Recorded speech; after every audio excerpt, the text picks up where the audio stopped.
నాకు తెలిసి గ్రౌండ్ ఏం తయారు చేశారు ఒకసారి చూడండి. అంతా కలిపి 1,00,000-1,50,000 అవుతుందేమో, అది కూడా ఎక్కువ. కానీ వర్షం వస్తే ఆడుకోవడానికి లేదు, పిచ్చి మొక్కలు ఉంటే తీసేవాళ్ళు లేదు. మరి ఈ 10 లక్షలు డ్రా చేశారో లేదో ఇంకా తెలియదు. మరి మీరు కూడా ప్రిన్సిపాల్ గారు కూడా సంతకం పెట్టాలి.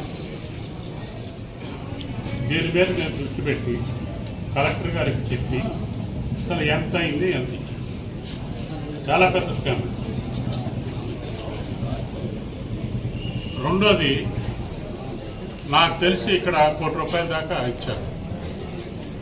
కరెక్ట్గా ఎంత ఇచ్చారు తెలుసండి మీకు? 83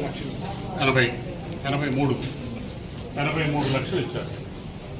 ఏమిటి, ఏమన్నా చిన్న చిన్న రిపేర్మెంట్ చేసి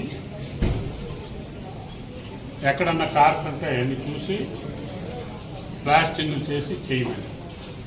83 లక్షల్లో ఎంత అయిందో ఎవరు చెప్పట్లేదు. అయితే దానికి ఏజెన్సీలు కూడా ప్రభుత్వమే ఇచ్చింది. మ్యాషనరీ ఫలానా ఏజెన్సీ, బెంచీలు ఫలానా ఏజెన్సీ. ఆ ఏజెన్సీలు ఏవి లేవు. గద్దె బాబురావు మ్యాషనరీ ఏజెన్సీ, నేనే మేస్త్రి. ఫలానా వెంకయ్య బెంచీలు, ఆయనే ఒంటరి మేస్త్రి అని బిల్లులు మార్చారనేది నాకు తెలిసిన నిజం. మరి ఎంత మార్చారో ఏంటో మరి మీకేమన్నా తెలిసాము, కానీ నాకైతే తెలియదు. 83 లక్షలు ఎంత మార్చారు, ఎంత పని అయింది, ఎంత బ్యాలెన్స్ ఉంది, మీకు తెలవకపోయినా తెలుసుకొని రేపు ఎమ్మెల్యే గారికి చెప్పండి. రేపు కాదు 2-3 రోజులు. ఇది అవసరం. 83 లక్షలు రిపేర్కి ఇస్తే వాళ్ళు అది కూడా అంటే మొదట విడత అన్నారు ఇచ్చిందంట, అంటే ఇంకా రెండో విడత ఉంది.